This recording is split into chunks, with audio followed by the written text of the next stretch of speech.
ನಮಸ್ತೆ ಎಲ್ಲರಿಗೂ. ಇವತ್ತು ಯುಗಾದಿ ಹಬ್ಬ ಅಲ್ವಾ, ಅದಕ್ಕೆ ಬೆಳಗ್ಗೆ ಬೇಗ ಎದ್ದು ಎಲ್ಲ ಬಟ್ಟೆ ಎಲ್ಲ ಒಗ್ದಾಕಿ ಹಳೆ ನೀರನ್ನೆಲ್ಲ ಖಾಲಿ ಮಾಡಿ ಹೊಸ ನೀರನ್ನ ತುಂಬಿಕೊಂಡು, ಹಾಗೆ ಎಲ್ಲರೂ ಎಣ್ಣೆ ಸ್ನಾನ ಮಾಡಬೇಕಲ್ಲ, ಅದಕ್ಕೆ ಬೇಗ ಬೇಗ ಎಲ್ಲ ಕೆಲಸನ ಮುಗಿಸ್ಕೊಂಡು ಬೇಗ ಎಣ್ಣೆ ಸ್ನಾನ ಎಲ್ಲ ಮಾಡಿಕೊಂಡು, ಹಾಗೆ ಒಬ್ಬೊಬ್ಬರೇ ಅವ್ರವ್ರ ಕೆಲಸ ಎಲ್ಲ ಮುಗಿಸ್ತಿದ್ರು. ಅದಕ್ಕೆ ನಮ್ಮಮ್ಮ ನನಗೆ ಹೆಲ್ಪ್ ಆಗಲಿ ಅಂತ ಮನೇನ ಗುಡಿಸಿ ಒರೆಸಿ ಎಲ್ಲ ಕೊಟ್ಟರು. ಅಷ್ಟೊತ್ತಿಗೆ ನಾನು ಸ್ನಾನ ಮಾಡ್ಕೊಂಡು ಬಂದು ದೇವ್ರ ಮನೆ ರೆಡಿ ಮಾಡೋಣ ಅನ್ನೋಷ್ಟೊತ್ತಲ್ಲಿ ನಮ್ಮಮ್ಮನೇ ದೇವ್ರ ಮನೆ ನಾನು ರೆಡಿ ಮಾಡ್ತೀನಿ, ನೀನು ನೀಟಾಗಿ ತಲೆಲ್ಲ ಆರಿಸ್ಕೊಂಡು ದೇವ್ರ ಪೂಜೆ ಮಾಡು ಅಂತ ಹೇಳಿದ್ರು.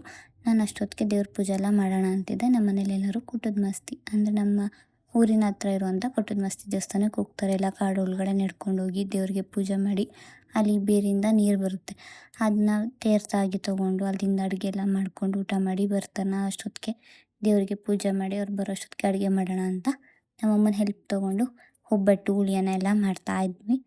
ನಾನೇ ಅಡುಗೆಲ್ಲ ಅಂತ ಎಕ್ಸ್ಪರ್ಟ್ ಅಲ್ಲ, ಬಟ್ ನಮ್ಮ ಅಮ್ಮನ ಹೆಲ್ಪ್ ತೊಗೊಂಡು ಮಾಡ್ತೀವಿ. ಈ ಹಬ್ಬಕ್ಕೆ ಹುಳಿ ಅನ್ನನೇ ಸ್ಪೆಷಲು. ಪುಡಿ ಎಲ್ಲ ಮಾಡಿ ಹುಳಿ ಎಲ್ಲ ಕುದಿಸಿ ಆ ರೀತಿ ಸ್ಪೆಷಲ್ಲಾಗಿ ಆ ಅಡುಗೆನ ಮಾಡ್ತಾರೆ.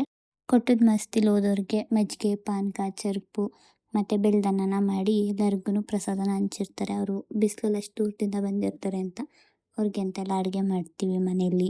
ಎಲ್ಲರೂ ಒಟ್ಟಿಗೆ ಕೂತು ಊಟ ಎಲ್ಲ ಮಾಡ್ತೀವಿ. ಇಲ್ಲೇ ನಮಗೆ ಪಟ್ಲದಮ್ಮ ದೇವಸ್ಥಾನದಲ್ಲಿ ಕೊಂಡೋತ್ಸವ ಕೂಡ ಇರುತ್ತೆ, ಅದಕ್ಕೆಲ್ಲ ಸಂಜೆ ಹೋಗಬೇಕು.